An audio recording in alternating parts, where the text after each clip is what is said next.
말씀을 예수 그리스도의 이름으로 간절히 기도하옵나이다. 아멘.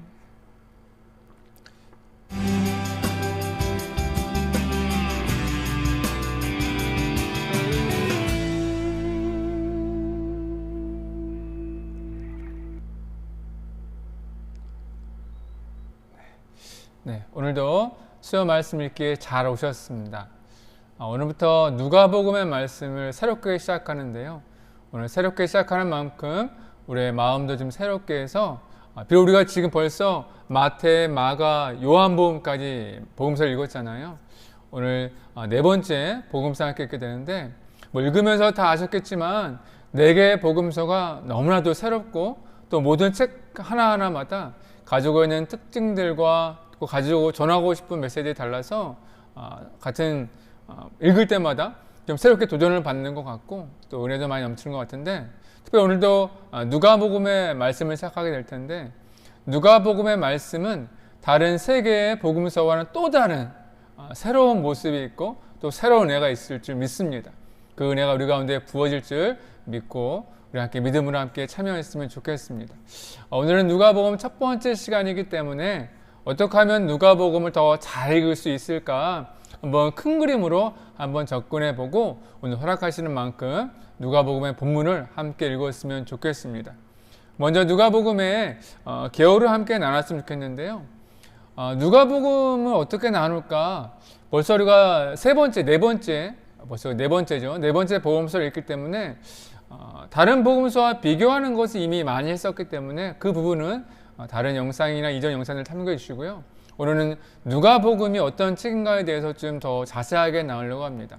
그래서 누가복음의 4가지 키워드를 제가 결정해 봤거든요.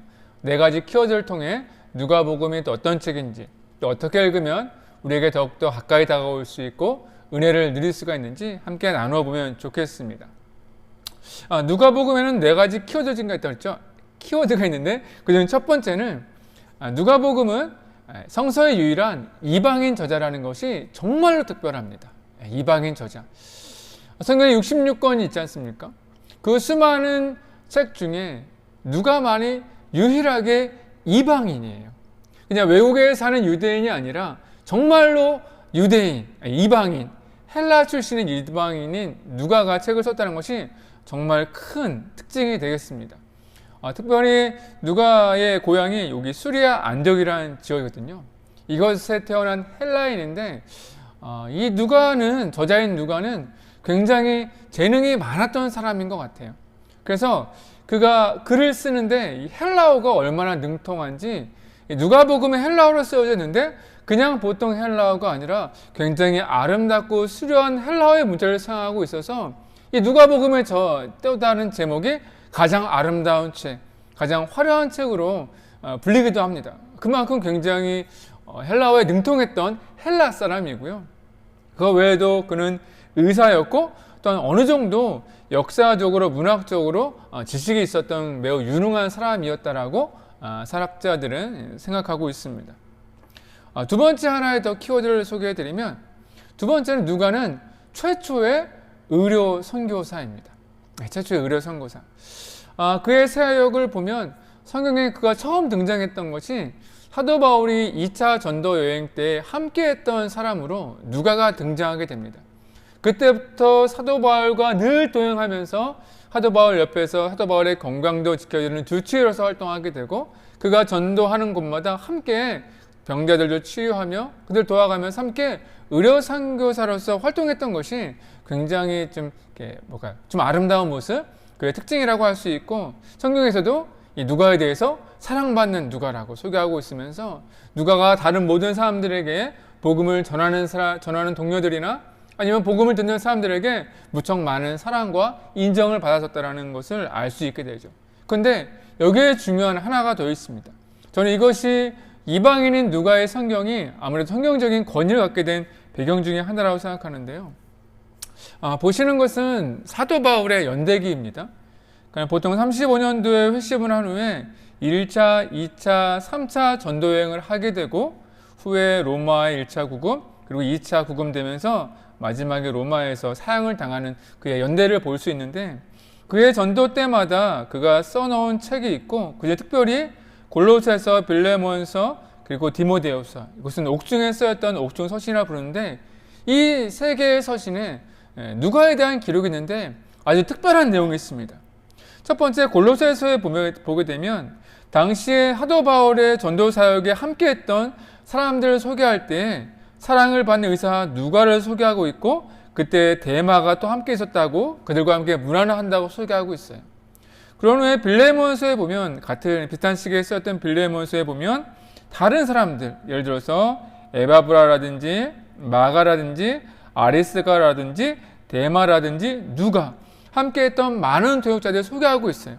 그런데 마지막 사도 바울이 2차 구금을 당했을 때에 이젠 정말로 판결, 재판을 받는 마지막 단계에 있었을 때는 사도 바울이 다른 사역자들, 동역자들에 대한 그런 서운한 마음들을 좀 소개하고 있거든요. 어떤 거냐면 우리 디모데후서 4장 9장 11절 9절부터 11절까지 말씀입니다. 읽어볼게요.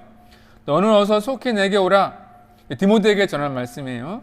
데마는 아까 처음에 있었죠. 골로새서 함께 했었던 데마는 이 세상을 사랑하여 나를 버리고 사역자 중에 데마라는 사람은 이거 복음을 전하다가 당시 상황이 어려워지니까 떠났다라고 소개하고 있어요. 예. 그리고 그리스계는 갈라디아로 떠나가고 디도는 디말라로 떠나가고 누가 남아있다고요? 누가만 나와 함께니라 고백하고 있어요. 예. 그러니까 여기서 어떻게 고백할 수 있냐면 지금까지 사도 바울이 전도 여행을 하면서 수많은 동역자들과 함께 사역을 감당했거든요. 로마 1차 구금 될 때까지만 해도 수많은 동역자들이 사도 바울과 함께 고난과 어려움을 당하고 극복하고 견디고 있었는데 마지막 2차 구금 때 정말로 교회가 힘들어지고 복음 사역이 힘들어질 때에는 수많은 사람이 다 떠나갔었는데 그때 끝까지 사도 바울 곁에 남아서 심지어 로마의 감옥에도 함께 남아서 사도 바울을 돕고 함께 마지막 고통을 감당했던 사람이 누가라고 소개하고 있다라는 것이 아주 중요합니다.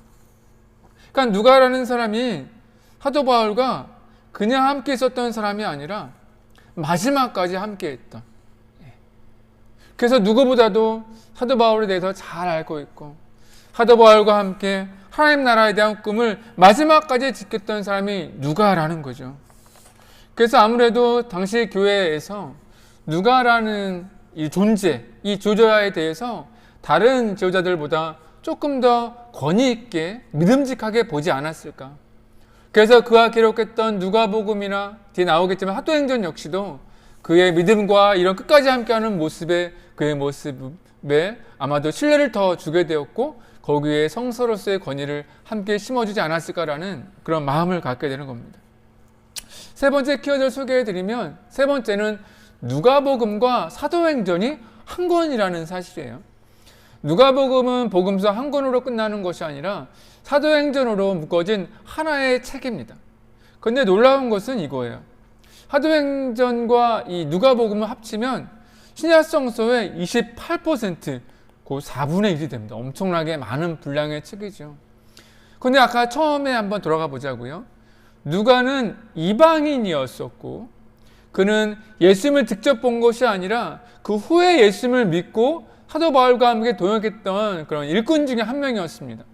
그런데 그가 썼던 책, 그것도 신약성서의 28%나 되는 큰 분량의 책을 성서 안에 포함할 수 있었던 이유는 여기에 하나가 있어요. 무엇이냐면 그가 앞에 말씀드렸듯이 믿을 만한 사람, 끝까지 신뢰할 수 있는 사람이었을 뿐만이 아니라 그가 기록한 저술 안에 다른 복음서와 다른 책에는 기록되어지지 않는 예수님의 부활 이후의 이야기, 또 초대교회의 형성의 이야기, 또한 베드로와 특히 사도 바울의 전도 사역 이야기가 포함되었고 있는데 이런 이야기들이 물론 많이 있었겠지만 정말 신뢰할 만한 기록이 누가복음과 사도행전에 기록되어 있는 특수성 때문에 아마도 누가복음과 사도행전이 이렇게 큰 책임에도 불구하고 복음서와 또한 중요한 신약성서의 책으로 함께 포함되어 있지 않나라고 우리는 충분히 추측해 볼 수가 있는 거죠. 그러니까 대단히 중요한 거죠. 그 분량상으로 보면 뭐 사도 바울의 서신서도 굉장히 많이 있지 않습니까? 13권인데 분량으로만 따지면 23% 정도밖에 되지 않거든요.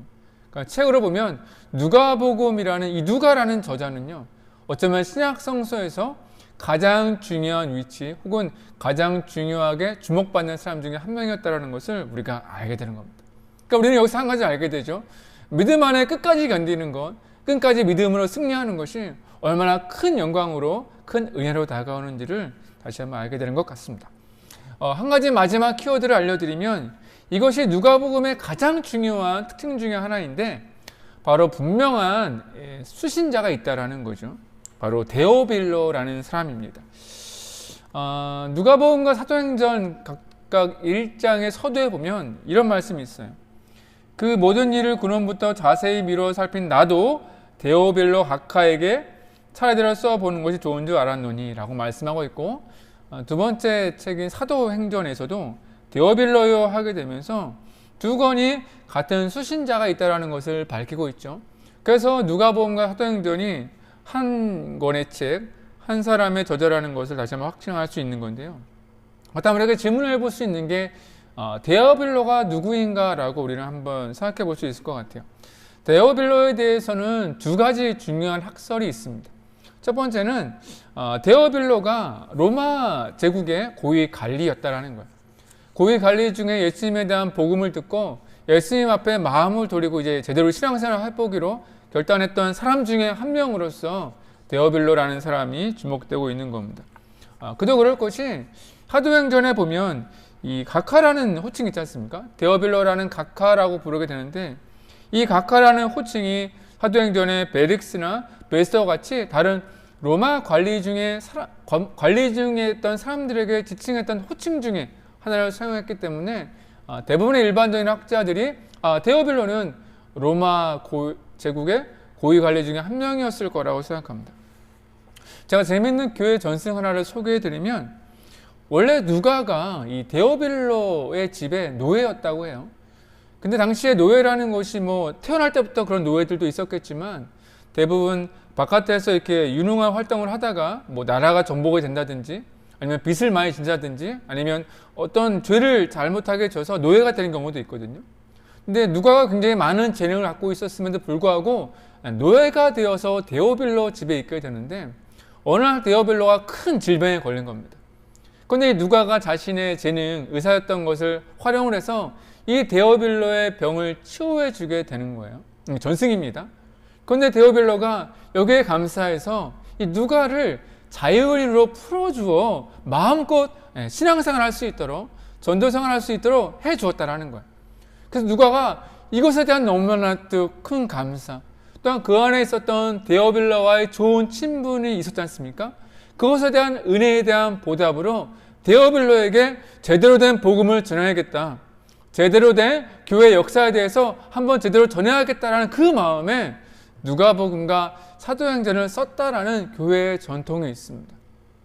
그래서 아마 누가는 데오빌로에 대해서 조금 더 넓은 마음으로 또 그를 향한 배려의 마음과 감사의 마음으로 썼던 것 같아요. 뭐 글자에서 보면 그런 부드러운 것들이 좀 표현이 됩니다. 또 하나는 요거는 좀 일반적이진 않은데 주목해 볼 만한 학설이긴 합니다.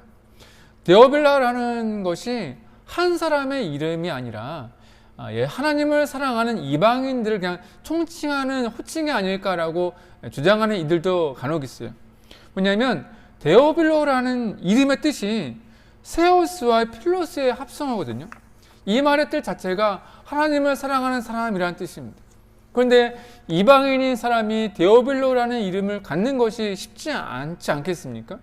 그래서 일부 학자들은 데오빌로는 한 사람의 이름이 아니라 아마도 하나님을 사랑하는 이방인들의 한 그룹을 말하는 건 아닐까라고 추측하기도 하지만 일반적으로는 첫 번째 데오빌로가 로마 쪽의 고위 관리였고 누가와 아주 깊은 그런 개인적인 관계, 좋은 관계를 맺고 있었던 사람이라고 알려져 있습니다.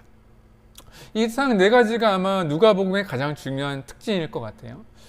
또 하나는 누가복음의 가장 중요한 특징은 첫 번째 서론에 내가 이것을 왜 쓰는지 어떻게 쓸 것인지에 대해서 밝히고 있는 유일한 복음서 중에 하나입니다. 한번 읽어드리도록 하겠습니다. 우리 중에 이루어진 사실에 대하여 처음부터 말씀의 목격자가 되고 일꾼된 자들이 전하여 준 그대로 내력을 저수하려고 붓을 든 사람이 많은지라. 무슨 의미냐면 누가복음 외에 당시에 수많은 사람들이 예수님과 교회에 대해서 제대로 글을 쓰려고 노력했던 사람들이 많이 있다라는 거예요.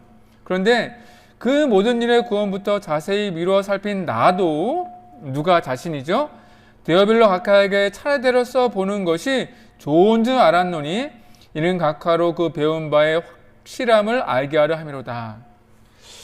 누가는 뭐라고 말하고 있나요?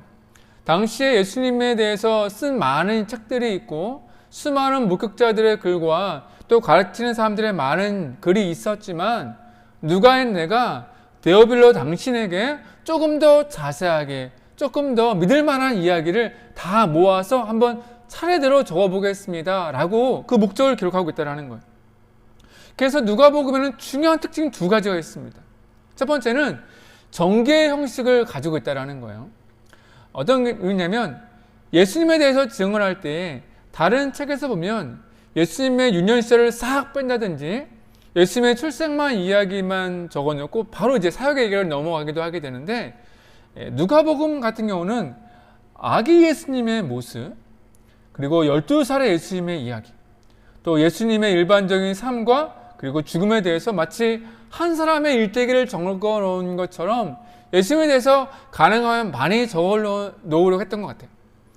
그렇지만 예수님에 대한 이야기가 다른 위인전에 비하면 적죠.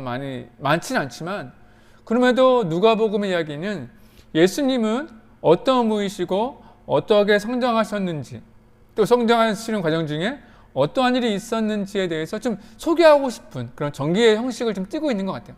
그 다른 복음서에는 없는 누가복음에만 있는 예수님의 이야기들이 숨겨져 있는 것이 굉장히 좀 중요한 의미가 있다고 생각합니다. 두 번째는 아까 서두에 말씀드린 것처럼 차례대로, 순서대로 자세히 적어놓는다고 언급했던 것처럼 역사의 형식을 띠고 있습니다. 역사서. 그러니까 시간과 사실에 대해서 굉장히 언급하려고 많이 하고 있는데, 예를 들어 1장 오전에는 유대 헤롯의 때에, 그 다음에 2장에서는 가이사 아구스토가, 그리고 3장에서는 디베로 황제가, 이런 것처럼 당시 역사적인 인물들과 역사적인 사건들과 시간에 대해서 순서대로 또 사실적으로 저술하려고 노력하고 있다는 거죠. 그래서 누가복음의 가장 두드러진 특징은 누가복음과 사도행전은 역사서의 성격을 가지고 있다는 거예요. 그래서 다른 복음서 같은 경우는 시간의 순서가 섞이기도 하고 저자의 의도라든지 아니면 당시 상황에 따라서 빼기도 하고 여러 가지 형식을 취하게 되는데, 누가복음만큼은 시간의 순서대로 따라가려고 애를 쓰고 있고, 또한 당시에 시간적으로 일어났던 것이 언제인지에 대해서 황제 이름이라든지 관료의 이름이라든지 사건들을 통해서 제대로 설명하려고 노력하고 있다는 거죠. 왜냐하면 이 글을 읽는 사람이 당시에 살아있는 데오빌로라는 사람이기 때문에 그 사람이 이 사람의 이야기, 그럼 이때 있었던 일이라고 짐작할 수 있게끔 자세하게 써놓은 것을 알 수 있어요. 그래서 우리는 누가복음을 읽을 때에 다른 복음서보다는 조금 더 역사적인 사실이라든지 시간에 따라서 말씀을 읽는 데 큰 도움이 됩니다. 그래서 제가 지난번에 한번 요한복음 읽을 때 한번 제안해 드렸었는데, 요한복음은 처음에 성경을 읽는 분이나 혹은 성경에 대해서 깊이 묵상하시는 분에게 추천하는 책이라고 한다면, 누가복음 같은 경우는 예수님의 일생에 대해서 궁금하거나 아니면 이것이 역사성으로 어떻게 이루어졌는지 시간적인 순서에 대해서 궁금하신 분이 있다면 다른 어떤 책보다 누가복음과 사도행전을 읽기를 추천해 드립니다. 그 안에 그런 영감들과 은혜들을 알 수 있게 돼요. 일단 특징은 여기까지 나누어 보고요. 더 자세한 것들은 누가복음을 나누면서 누가복음에 있는 특별한 이야기들, 또 주제들 또를 함께 나누면 좋겠습니다. 마지막 구조만 나눠드리면 총 24장까지 구성되어 있는데요. 보통 1장 1절 4절에서는 기록 목적, 그 다음에 예수님의 탄생과 성장, 사역의 준비 이야기, 갈릴리, 그 다음에 예루살렘에 가는 길과 그리고 예루살렘의 사역을 중심으로 쓰고 있고, 마지막에는 예수님의 일주일에 대해서 십자가에서 죽으시고 다시 부활하시는 거에 대해서 나머지 22장부터 24장까지 할애하고 있습니다. 이것은 뭐 다른 책들과 유사한데요. 주로 갈릴리와 예루살렘을 중심으로 말씀을 펼쳐가고 있다는 것도 아마 마음속에 담아두시면 누가복음 읽으실 때 귀한 도움이 될 것 같습니다. 누가복음에 대한 개요는 여기까지 나누겠습니다. 아마 이 정도만 들으셔도 이미 우리가 세 권의 복음서에 대해서 충분히 복음서가 어떤 책인지 또 당시 배경 같은 것들은 나눴었기 때문에 아마 그런 지혜들을 하나하나 이렇게 묶어가면서 오늘 누가복음 말씀 읽으시면 아마 그것이 정리가 될 수도 있을 것 같아요. 그리고 이 시간 함께 우리 누가복음 말씀 1장부터 우리 천천히 한번 읽어보도록 하겠습니다. 우리 1장 나눠드리면 1장은 80절이나 되는 죄송합니다. 잔인하게 써놨네. 80절 수정하겠습니다. 80절이나 되는 좀 긴 서론을 가지고 있어요. 그 이유는 서론도 이야기해야 되고 또 예수님이 오시기 전에 대한 그 역사적인 배경들, 있었던 이야기들을 좀 많이 전해주고 싶은 마음에 1장에 좀 더 많은 절수를 할애한 것 같은데 총 5단락으로 되어 있습니다.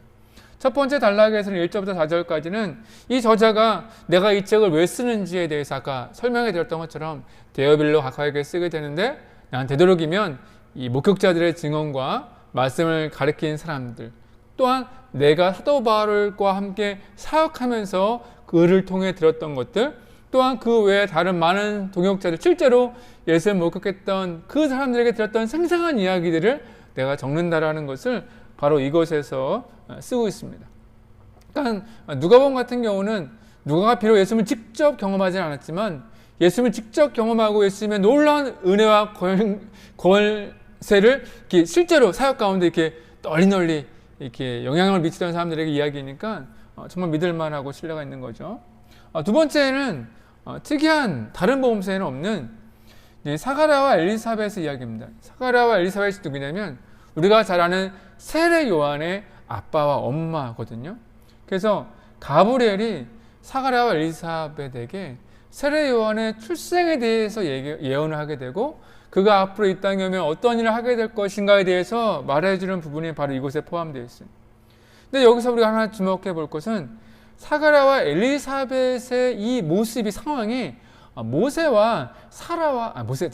아브라함과 사라와 이야기가 굉장히 비슷해요. 그러니까는 사가랴와 엘리사벳이 의로운 사람이었지만 나이가 많도록 아이가 없었어요. 그런데 어느 날 가브리엘 천사가 와서 너에게 아이가 있을 텐데 그 이름을 요한이라고 하여라. 그는 태어나서 이렇게 할 것이라는 것을 예고해 주는데 이것에 이 이야기 굉장히 신비롭고 굉장히 구약의 이야기가 좀 매치를 시켜주는 그런 부분들도 있습니다.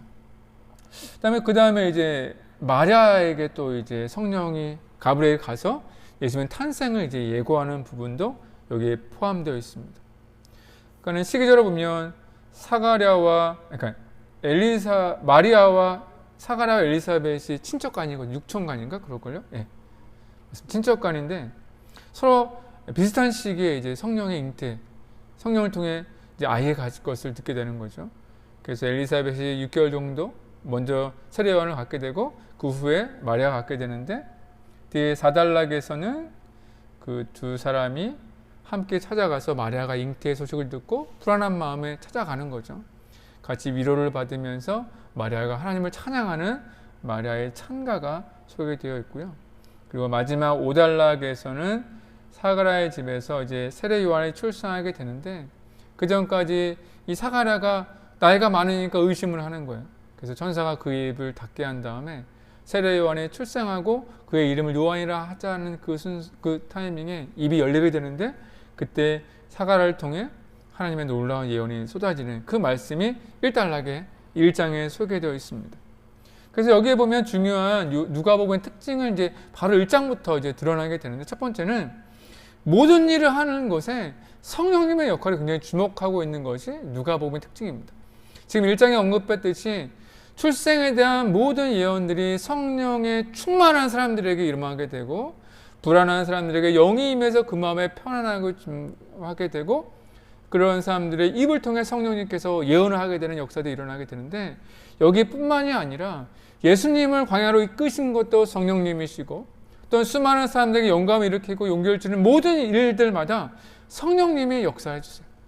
그리고 이것이 사도행전에 이어지면 성령의 역사를 통해 교회가 또 이렇게 성령을 통해 운행하게 되는 역사들을 기록하겠는데, 아무래도 누가 같은 경우는 이 성령의 충만함으로 주님을 처음부터 사역했던 사람이기 때문에 아무래도 성령의 역할에 대해서 또 성령의 뭐랄까요, 이런 이야기에 대해서 조금 더 이렇게 관심 있게 주목해서 봤던 것 같아요.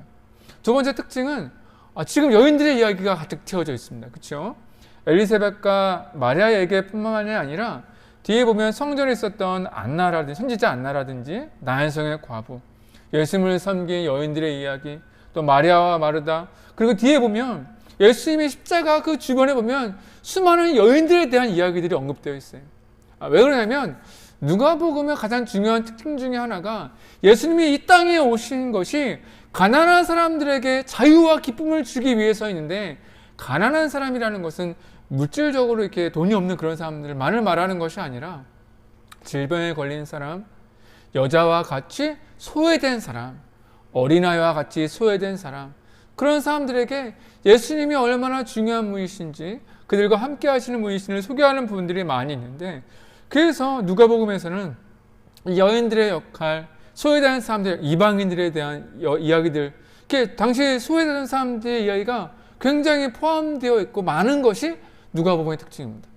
그래서 누가복음의 또 다른 별명이라면 낮은 자의 복음서, 소외된 자들의 복음서라는 별명을 가지고 있을 정도죠. 그래서 앞으로 복음서를 읽어보시겠지만 앞으로 예수님 주변에 있었던 많은 여인들의 이야기, 또 소외받는 사람들 이야기들이 많이 포함되어 있다는 것을 마음속에 염두에 두시면 아마 다른 복음서와 좀 다르게 읽을 수도 있고 또 다른 은혜를 누릴 수 있지 않을까 싶습니다. 누가복음 1장 준비되셨죠? 우리 함께 먼저 읽어볼 텐데요. 지금 나눠드렸던 개요를 머릿속에 담아두시면서 우리 함께 1절부터 80절까지 긴 말씀인데 우리 신약성서 86페이지 정도 있습니다. 성경책 준비되셨나요? 누가복음 86장 우리 함께 펴시고 우리 먼저 누가복음 1장 이제 처음으로 시작하도록 하겠습니다. 자, 읽겠습니다. 누가복음 제1장. 우리 중에 이루어진 사실에 대하여 처음부터 목격자와 말씀에 일꾼된 자들이 전하여 준 그대로 내력을 저술하려고 붓을 든 사람이 많은지라. 그 모든 일을 근원부터 자세히 미루어 살핀 나도 데오빌로 각하에게 차례대로 써보내는 것이 좋은 줄 알았노니 이는 각하가 알고 있는 바를 더 확실하게 하려 함이로라. 유대왕 헤롯 때에 아비야 반열의 제사장 한 사람이 있었으니 이름은 사가랴요. 그의 아내는 아론의 자손이니 이름은 엘리사벳이라. 이 두 사람이 하나님 앞에 의인이니 주의 모든 계명과 규례대로 흠이 없이 행하더라. 엘리사벳이 잉태를 못하므로 그들에게 자식이 없고 두 사람의 나이가 많더라. 마침 사가랴가 그 반열의 차례대로 하나님 앞에서 제사장의 직무를 행할세 제사장의 전례를 따라 제비를 뽑아 주의 성전에 들어가 분향하고 모든 백성은 그 분향하는 시간에 밖에서 기도하더니 주의 사자가 그에게 나타나 향단 우편에 선지라. 사가랴가 보고 놀라며 무서워하니 천사가 그에게 이르되 사가랴여 무서워하지 말라. 너희 간구함이 들린지라. 내 아내 엘리사벳이 내게 아들을 낳아주리니 그 이름을 요한이라 하라. 너도 기뻐하고 즐거워할 것이요 많은 사람도 그의 태어남을 기뻐하리니 이는 그가 주 앞에 큰 자가 되며 포도주나 독한 술을 마시지 아니하며 모태로부터 성령의 충만함을 받아 이스라엘 자손을 주 곧 그들의 하나님께로 많이 돌아오게 하겠습니다. 그가 또 엘리야의 심령과 능력으로 주 앞에 먼저 와서 아버지의 마음을 자식에게 거스르는 자를 의인의 슬기에 돌아오게 하고 주를 위하여 세운 백성을 준비하리라. 내가 이것을 어떻게 알리요?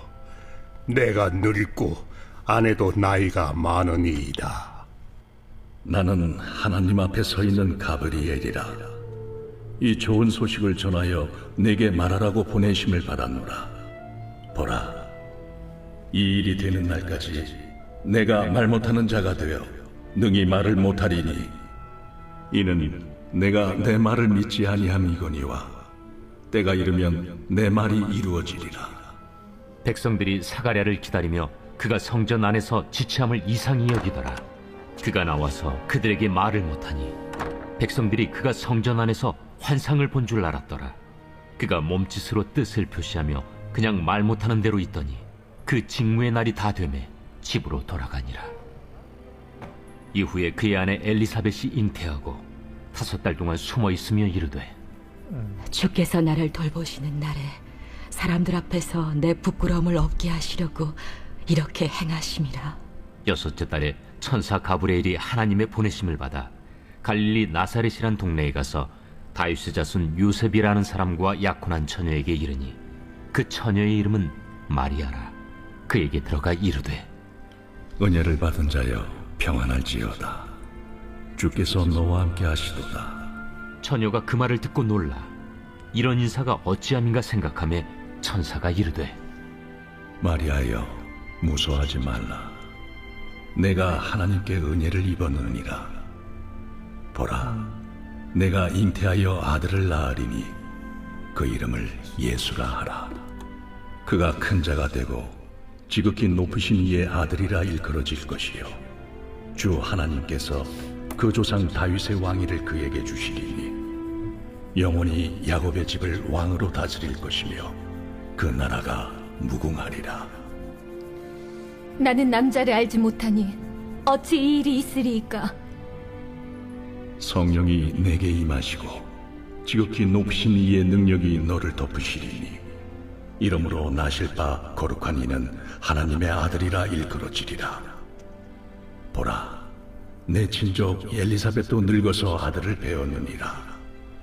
본래 임신하지 못한다고 알려진 이가 이미 6달이 되었나니 대저 하나님의 모든 말씀은 능하지 못하심이 없느니라. 주의 여종이오니 말씀대로 내게 이루어지이다. 하매 천사가 떠나가니라. 이때 마리아가 일어나 빨리 산골로 가서 유대 한 동네에 이르러 사가랴의 집에 들어가 엘리사벳에게 문안하니 엘리사벳이 마리아가 문안함을 들으매 아이가 복중에서 뛰노는지라. 엘리사벳이 성령의 충만함을 받아 큰 소리로 불러 이르되 여자 중에 내가 복이 있으며 내 태중에 아이도 복이 있도다. 내 주의 어머니가 내게 나아오니 이 어찌 된 일인가. 보라, 내 문안하는 소리가 내 귀에 들릴 때에 아이가 내 복중에서 기쁨으로 뛰놀았도다. 주께서 하신 말씀이 반드시 이루어지리라고 믿은 그 여자에게 복이 있도다. 내 영혼이 주를 찬양하며 내 마음이 하나님 내 구주를 기뻐하였음은 그의 여종의 비천함을 돌보셨음이라. 보라, 이제 후로는 만세에 나를 복이 있다 일컬으리로다. 능하신 이가 큰 일을 내게 행하셨으니 그 이름이 거룩하시며 긍휼하심이 두려워하는 자에게 대대로 이르는도다. 비천한 자를 높이셨고 줄이는 자를 좋은 것으로 배불리셨으며 부자는 빈손으로 보내셨도다. 그 종 이스라엘을 도우사 긍휼히 여기시고 기억하시되 우리 조상에게 말씀하신 것과 같이 아브라함과 그 자손에게 영원히 하시리로다. 마리아가 6달쯤 함께 있다가 집으로 돌아가니라. 엘리사벳이 해산할 기한이 차서 아들을 낳으니 이웃과 친족이 주께서 그를 크게 긍휼히 여기심을 듣고 함께 즐거워하더라. 8일이 되매 아이를 할례하러 와서 그 아버지의 이름을 따라 사가랴라 하고자 하더니 그 어머니가 대답하여 이르되 아니라 요한이라 할 것이라. 내 친족 중에 이 이름으로 이름한 이가 없다. 하고 그의 아버지께 몸짓하여 무엇으로 이름을 지으려 하는가 물으니 그가 서판을 달라 하여 그 이름을 요한. 이라 쓰매 다 놀랍게 여기더라. 이에 그 입이 곧 열리고 혀가 풀리며 말을 하여 하나님을 찬송하니 그 근처에 사는 자가 다 두려워하고 이 모든 말이 온 유대 산골에 두루 퍼지매 듣는 사람이 다 이 말을 마음에 두며 이르되 이 아이가 장차 어찌 될까? 하니 이는 주의 손이 그와 함께 하심이로라. 그 부친 사가랴가 성령의 충만함을 받아 예언하여 이르되 찬송하리로다 주 이스라엘의 하나님이여. 그 백성을 돌보사 속량하시며 우리를 위하여 구원의 뿔을 그 종 다윗의 집에 일으키셨으니 이것은 주께서 예로부터 거룩한 선지자의 입으로 말씀하신 바와 같이 우리 원수에게서와 우리를 미워하는 모든 자의 손에서 구원하시는 일이라. 우리 조상을 긍휼히 여기시며 그 거룩한 언약을 기억하셨으니 곧 우리 조상 아브라함에게 하신 맹세라. 우리가 원수의 손에서 건지심을 받고 종신토록 주의 앞에서 성결과 의로 두려움이 없이 섬기게 하리라 하셨도다. 이하여 내가 지극히 높으신 이의 선지자라 일컬음을 받고 주 앞에 앞서가서 그 길을 준비하여 주의 백성에게 그 죄 사함으로 말미암는 구원을 알게 하리니 이는 우리 하나님의 긍휼로 인함이라. 이로써 돋는 해가 위로부터 우리에게 임하여 어둠과 죽음의 그늘에 앉은 자에게 비치고 우리 발을 평강의 길로 인도하시리로다. 아이가 자라며 심령이 강하여지며 이스라엘에게 나타나는 날까지 빈 들에 있으니라. 아멘. 네. 1장의 말씀이었고요. 1장의 말씀은 세례 요한의 출생 그리고 세례 요한이 빈들에 가서 생활하는 것까지 언급하면서 마무리가 됐습니다. 2장에서는 예수님의 출생에 대해서 말씀하고 있는데 누가복음의 중요한 특징 중에 하나가 동방박사의 이야기가 없다는 겁니다. 동방박사의 이야기는 예수님을 왕으로 여기고 그에게 놀라운 경배를 올려드리죠. 예물과 함께.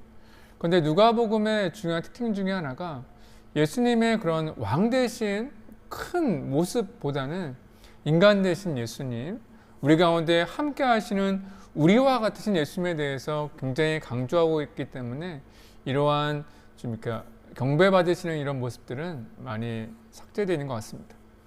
또 하나 예수님의 탄생에서 중요한 역할을 하는 게 이제 가이사 아우구스도의 호적을 통해서 이제 나사렛에서 베들레헴에서 이제 출생을 하시는 이야기를 담고 있는데 이거는 지난주에 마지막에 아마 요한복음을 나눌 때 전했던 것 같은데 당시에 로마 제국 같은 경우는 세금이라는 것이 제국의 운영에 너무나도 중요하기 때문에 그 원활한 세금의 그런 걷기 위한 수단으로 이제 인원에 대해서 분명한 이제 계수가 필요하지 않습니까? 그래서 이렇게 몇 년에 한 번씩 전체적인 호적을 하는 일들이 종종 있었다고 합니다. 그래서 가이사 아우구스도 때에 그 호적을 하러 예루살렘에서 나사렛에서 베들레헴으로 옮기시는 이야기가 포함되어 있고 그때 예수님께서 이제 베들레헴에서 탄생하신 이야기가 기록되어 있습니다. 또 하나 중요한 특징 중에 하나가 이 예수님의 이야기에서 목자들의 역할이 다른 복음서보다 조금 더 많이 강조되어 있는데 아까 처음에 언급되었던 것처럼 누가복음은 소외됐던 사람들이 어떻게 주님 앞에 귀하게 사용되고 있는지 그들이 얼마나 귀하게 여기시는지에 대해서 끊임없이 누가복음의 저자는 관심을 두고 있기 때문에 이런 목자들에 대해서도 조금 더 많은 분량을 할애하고 있는 것 같습니다.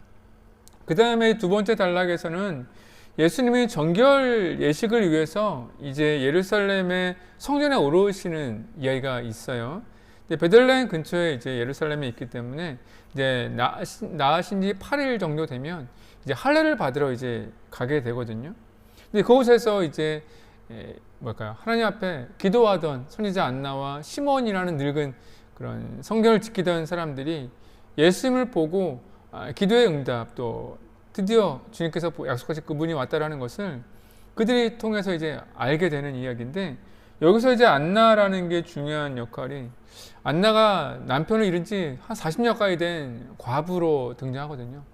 그러니까 그런 여인이 성전에서 기도하는 여인으로 또 예수님의 예수님의 그런 아주 어린 시절에 예수님을 알아보는 사람으로 등장하고 있다는 것도 마찬가지로 누가복음의 중요한 특징 중에 하나라고 생각하고 또 거기에 예수님에 대해서 자라나가는 모습을 소개하고 있고 마지막 2장의 산 단락에서는 예수님이 이제 12살에 있었던 사건인데 보통 유대에서는 12살이면 남자아이들은 성인 성인식을 하거든요. 그래서 보통 성전에서 그 해 생일을 굉장히 더 거룩하게 지내게 되는데, 예수님도 이제 그때 이제 예루살렘에 6월절이라서 올라가서 이제 어른처럼 이제 절기를 지키시는데, 그때 예수님을 잃어버립니다. 마리아가 요셉이 사흘 만에 예수님을 찾게 되는데, 예수님이 성전에서 놀라운 주예로 사람들과 함께 대화를 나누시고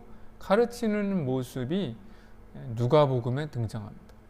그래서 사실 이런 예수님께서 모세의 법에 따라서 정결 예식을 받으시고, 모세의 율법에 따라 6월절에 12살에 성전에 오르셔서 성대하게 성인식과 함께 이런 지내시는 놀라우신 모습들을 누가복음은 증언하고 있는데, 말씀드렸던 누가복음의 중요한 특징 중에 하나죠.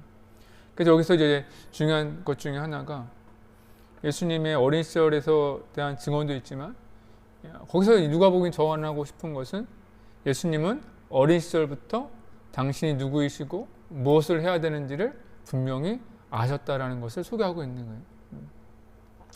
그러니까 12살의 예수님이 이곳은 아버지의 집이고 내가 아버지의 집에 있어야 되는 줄 모르십니까? 라고 얘기를 하게 되는데, 그런 모습은 나는 지금 왜 사는지, 내가 무엇을 왜 사는지, 그것을 이미 예수님은 알고 계셨다라는 거고, 그것이 예수님의 모든 인생을 조금 더 거룩하고 조금 더 다른 사람들과 구별되어 살 수 있는 그런 힘이 되었다고 증언하고 있는 것 같아요. 네.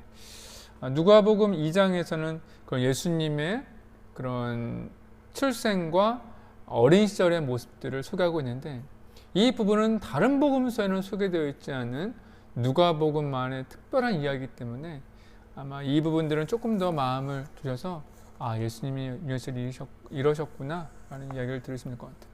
참고로 하나만 말씀드리면, 예수님의 어린 시절에 대한 다른 성경 외의 책들은 있어요.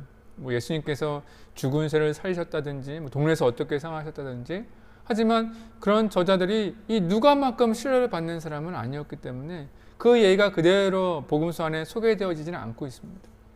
그러니까 지금 누가복음에서 전하고 있는 예수님의 이런 어린 시절에 두 가지밖에 되지 않지만, 이 기록이 얼마나 초대교회에서는 소중한 이야기고 또 당시 얼마나 이것이 귀하게 아마 중요하게 여겨졌는지는 아마 그 희소성만 봐도 알 수 있을 것 같은 느낌이 있습니다. 누가복음 2장 말씀 우리 함께 읽도록 하겠습니다. 제2장. 그때 가이사 아구스도가 영을 내려 천하로 다 호적하라 하였으니, 이 호적은 구레뉴가 수리아 총독이 되었을 때 처음 한 것이라.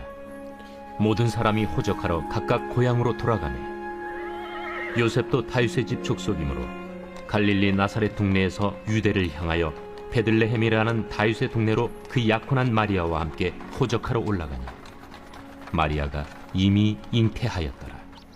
거기 있을 그때 해산한 날이 차서 첫 아들을 낳아 강보로 싸서 구유에 누였으니, 이는 여관에 있을 곳이 없음이로라. 그 지역의 목자들이 밤에 밖에서 자기 양떼를 지키더니 주의 사자가 곁에 서고 주의 영광이 그들을 두루 비추매 크게 무서워하는지라. 천사가 이르되, 무서워하지 말라. 보라, 내가 온 백성에게 미칠 큰 기쁨의 좋은 소식을 너희에게 전하노라. 오늘 다윗의 동네에 너희를 위하여 구주가 나셨으니 곧 그리스도 주시니라.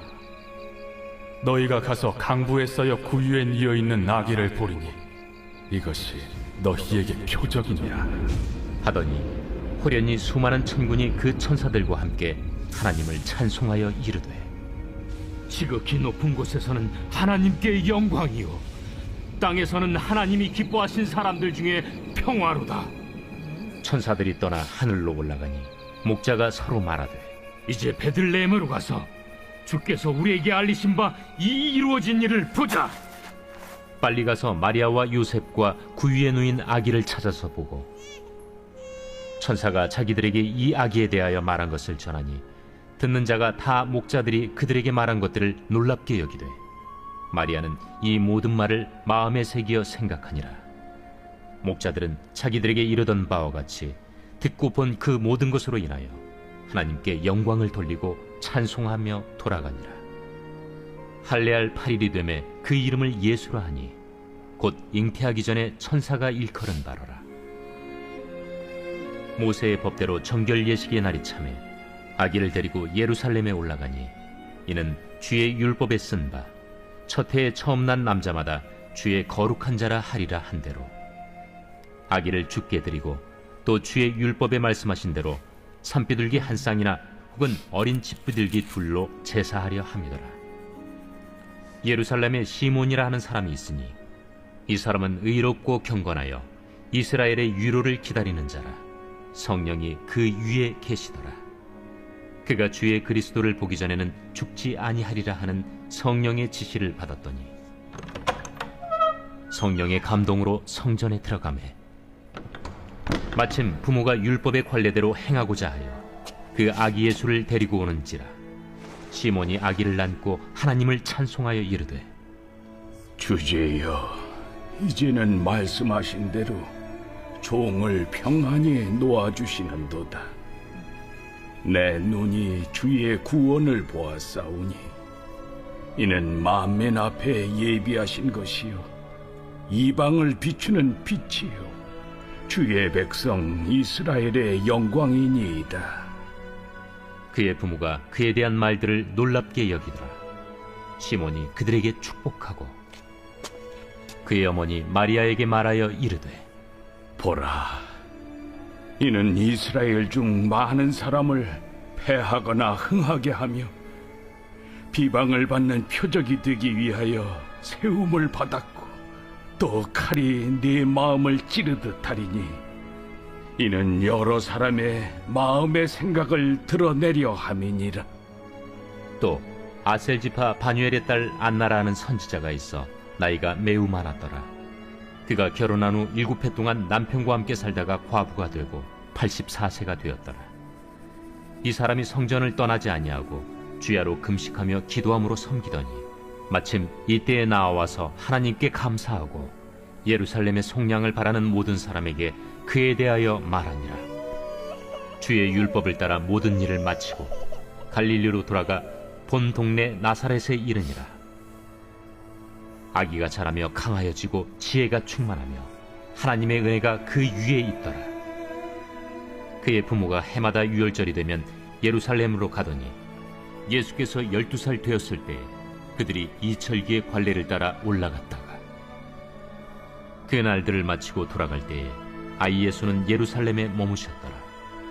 그 부모는 이를 알지 못하고 동행 중에 있는 줄로 생각하고 하룻길을 간 후 친족과 아는 자 중에서 찾되 만나지 못하매 찾으면서 예루살렘에 돌아갔더니 사흘 후에 성전에서 만난즉 그가 선생들 중에 앉으사 그들에게 듣기도 하시며 묻기도 하시니 듣는 자가 다 그 지혜와 대답을 놀랍게 여기더라.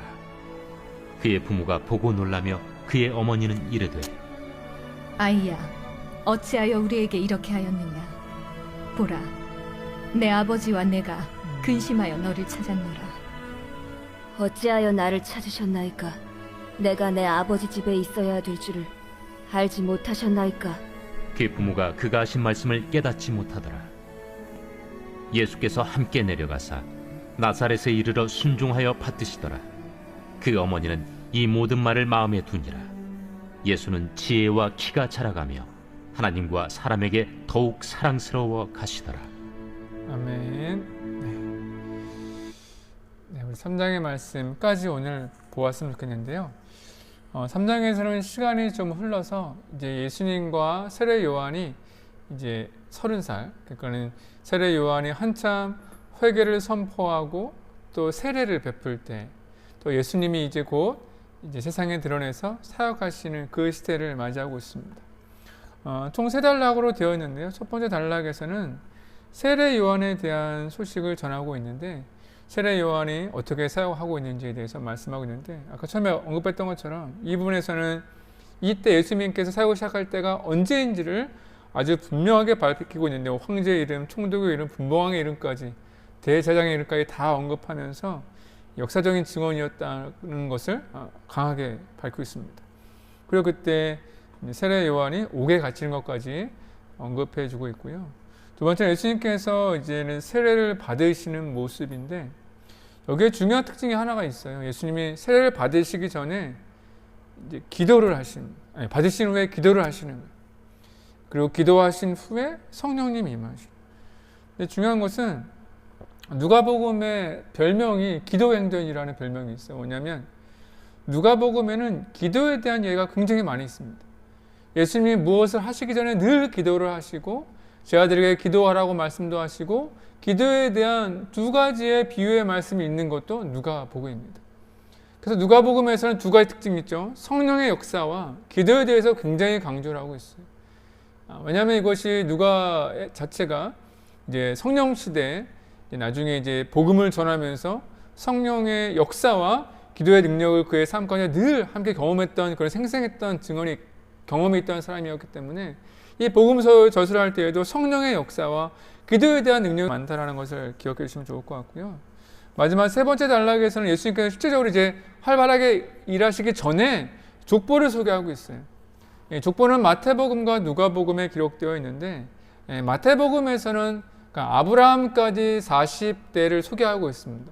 그러니까 마태복음은 유대인들을 위한 복음서이기 때문에 예수님이 유대에 말씀하신 구약에 말씀하신 그분이라는 것을 강조하기 위해서 족보를 사용했다라고 한다면 누가복음은 조금 성격이 달라요. 누가복음은 요셉부터 아담을 넘어 하나님까지 이루고 있는데 77대를 소개하고 있어요. 굉장히 많이 소개하고 있는 거죠. 근데 마지막에 하나님까지 이어져서 그의 족보를 소개하고 있는 이유가 예수님이 유대인만의 메시아가 아니라 온 세상을 창조하신 하나님까지 연결되어지는 온 인류를 위한 메시아라는 것을 소개하고 있는 거죠. 그래서 많은 학자들이 누가복음의 복음은 보편적인 복음이라고 얘기합니다.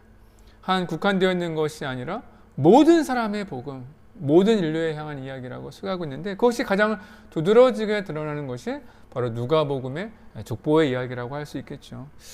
우리 예수님의 본격적인 사역 이전에 이제 서론이라고 할 수 있는 3장까지 말씀을 나눌 텐데요. 우리 3장 말씀 우리 함께 말씀으로 보도록 하겠습니다. 제3장. 디베르 황제가 통치한 지 15해 곧 본디오 빌라도가 유대의 총독으로 헤롯이 갈릴리의 분봉왕으로 그 동생 빌립이 이두레와 드라고니 지방의 분봉왕으로 루사니아가 아빌레네의 분봉왕으로 안나스와 가야바가 대제사장으로 있을 때에 하나님의 말씀이 빈 들에서 사가랴의 아들 요한에게 임한지라. 요한이 요단강 부근 각처에 와서 죄 사함을 받게 하는 회개의 세례를 전파하니 선지자 이사야의 책에 쓴 바 광야에서 외치는 자의 소리가 있어 이르되 너희는 주의 길을 준비하라. 그의 오실 길을 곧게 하라. 모든 골짜기가 메워지고 모든 산과 작은 산이 낮아지고 굽은 것이 곧아지고 험한 길이 평탄해져질 것이요 모든 육체가 하나님의 구원하심을 보리라. 요한이 세례 받으러 나아오는 무리에게 이르되 독사의 자식들아, 누가 너희에게 일러 장차올 진노를 피하라 하더냐. 그러므로 회개에 합당한 열매를 맺고 속으로 아브라함이 우리 조상이라 말하지 말라. 내가 너희에게 이르노니 하나님이 능히 이 돌들로도 아브라함의 자손이 되게 하시리라. 이미 도끼가 나무 뿌리에 놓였으니 좋은 열매 맺지 아니하는 나무마다 찍혀 불에 던져지리라. 그러면 우리가 무엇을 하리이까? 옷 2벌 있는 자는 옷 없는 자에게 나눠줄 것이요 먹을 것이 있는 자도 그렇게 할 것이니라. 세리들도 세례를 받고자 하여 와서 이르되 선생이여, 우리는 무엇을 하리이까? 부과된 것 외에는 거두지 말라. 군인들도 물어 이르되 우리는 무엇을 하리이까? 사람에게서 강탈하지 말며 거짓으로 고발하지 말고 받는 급료를 족한 줄로 알라. 백성들이 바라고 기다림으로 모든 사람들이 요한을 혹 그리스도신가 심중에 생각하니 요한이 모든 사람에게 대답하여 이르되 나는 물로 너희에게 세례를 베풀거니와 나보다 능력이 많으신 이가 오시나니 나는 그의 신발끈을 풀기도 감당하지 못하겠노라. 그는 성령과 불로 너희에게 세례를 베푸실 것이요 손에 키를 들고 자기의 타작마당을 정하게 하사 알곡은 모아 곳간에 들이고 쭉정이는 꺼지지 않는 불에 태우시리라. 또 그 밖에 여러 가지로 권하여 백성에게 좋은 소식을 전하였으나 분봉왕 헤롯은 그의 동생의 아내 헤로디아의 일과 또 자기가 행한 모든 악한 일로 말미암아 요한에게 책망을 받고 그 위에 한 가지 악을 더하여 요한을 옥에 가두니라. 백성이 다 세례를 받을새 예수도 세례를 받으시고 기도하실 때 하늘이 열리며 성령이 비둘기 같은 형체로 그 위에 강림하시더니 하늘로부터 소리가 나기를 너는 내 사랑하는 아들이라. 내가 너를 기뻐하노라. 예수께서 가르치심을 시작하실 때에 30세쯤 되시니라. 사람들이 아는 대로는 요셉의 아들이니 요셉의 위는 헬리요, 그 위는 마따시요, 그 위는 레이요, 그 위는 멜기요, 그 위는 얀나요, 그 위는 요셉이요, 그 위는 마따디아요, 그 위는 아모스요, 그 위는 나훔이요, 그 위는 에슬리요, 그 위는 납게요, 그 위는 마시요, 그 위는 마따디아요, 그 위는 서머인이요, 그 위는 요색이요, 그 위는 요다요, 그 위는 요아난이요, 그 위는 네사요, 그 위는 스룹바벨이요, 그 위는 스알디엘이요, 그 위는 네리요, 그 위는 멜기요, 그 위는 아띠요, 그 위는 고삼이요, 그 위는 엘마담이요, 그 위는 에루요, 그 위는 예수요, 그 위는 엘리에서요, 그 위는 요림이요, 그 위는 마따시요, 그 위는 레이요, 그 위는 시므온이요, 그 위는 유다요, 그 위는 요셉이요, 그 위는 요남이요, 그 위는 엘리야킴이요, 그 위는 멜레아요, 그 위는 멘나요, 그 위는 마따다요, 그 위는 나단이요, 그 위는 다윗이요, 그 위는 이세요, 그 위는 오벳이요, 그 위는 보아스요, 그 위는 살몬이요, 그 위는 나손이요, 그 위는 아미나답이요, 그 위는 아니요, 그 위는 헤스론이요, 그 위는 베레스요, 그 위는 유다요, 그 위는 야곱이요, 그 위는 이삭이요, 그 위는 아브라함이요, 그 위는 데라요, 그 위는 나홀이요, 그 위는 스룩이요, 그 위는 루우요, 그 위는 벨렉이요, 그 위는 헤보요, 그 위는 살라요, 그 위는 가이난이요, 그 위는 아박사시요, 그 위는 셈이요, 그 위는 노아요, 그 위는 레멕이요, 그 위는 무드셀라요, 그 위는 에녹이요, 그 위는 야렛이요, 그 위는 마할랄렐이요, 그 위는 가이난이요, 그 위는 에노스요, 그 위는 셋이요, 그 위는 아담이요, 그 위는 하나님이시니라. 아멘. 오늘 1장부터 3장까지 나누었습니다. 누가복음의 서론에서 누가가 하고 싶은 얘기는 한마디인 것 같아요. 예수님은 우리와 함께 하시는데 그분은 성령님으로 우리 가운데 오셔서 우리 가운데 역사하시고 또 우리 가운데 놀라운 도행하신 것이 그냥 동떨어진 것이 아니라 우리 삶 가운데, 우리 시간 가운데, 우리 역사 가운데 함께하고 계시다는 것을 강조하고 싶은 것 같아요. 여러분에게 오늘 말씀을 통해 조언드리고 싶은 것은 주님의 역사는 여러분의 삶 가운데 역사하시는 분이십니다. 여러분의 생활 가운데 실제적으로 일하시는 분이세요. 믿으시기 바랍니다. 그분과 함께 동행할 때에 우리에게 승리가 있어요. 그래서 주님께서는 성령님 우리 가운데 보내셔서 성령님의 일하심을 경험하게 하고 우리가 기도할 때마다 그 놀라운 능력이 우리의 기도와 우리의 순종과 우리의 헌신을 통해 이루어지는 것을 보길 원하십니다. 누가복음 그것이 누가복음과 사도행전을 통해 증언하고 있는 생생한 증언 아니겠습니까? 그런 놀라운 증언이 우리 가운데서도 가득 넘치기를 축복합니다. 우리 오늘 첫째 시간 마칠 텐데요. 저도 첫째 시간이라서 마음이 좀 긴장해서 그랬는지 제 마음대로 잘 풀리지 않은 것 같아요. 다음 주에 두 번째 시간인데 다음 주부터는 본격적으로 예수님께서 일하시는 놀라운 사역들의 이야기가 펼쳐지게 되고 누가복음의 저자가 정말로 전하고 싶었던 예수님의 말씀, 예수님의 메시지가 다음 주부터 이어지니까요. 다음 주에도 함께 했으면 좋겠습니다. 우리 잠시 기도하겠습니다. 하나님, 우리 가운데 함께 하셔서 우리 가운데 역사하시고 우리 가운데 함께 살아가고 계시는 그 주님과 동행하는 우리 모두가 될 수 있도록 인도하여 주시옵소서. 그 주님과 함께 코로나19의 어려움도, 우리 가정과 우리 세상의 큰 어려움도 다 이기며 나아갈 수 있도록 인도하여 주시옵소서. 한 주간도 승리하게 하여 주시옵소서. 예수 그리스도 이름으로 간절히 기도하옵나이다. 아멘. 수고하셨습니다. 우리 다음 주에 다시 한번 뵙도록 하겠습니다. 다음 주에 봬요.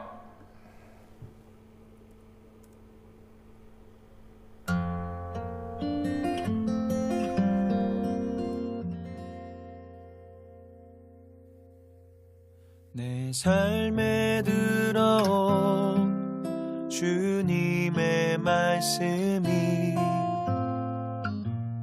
내게 빛이 되시니 내 삶의 어두운 절망 가운데 소망 보게 하시네. 내 삶에 들어온 주님의 말씀이 나를 인도하시니 내 삶의 막막한 문제 가운데 주 뜻 보게 하시네. 말씀이 내게 역사하기를,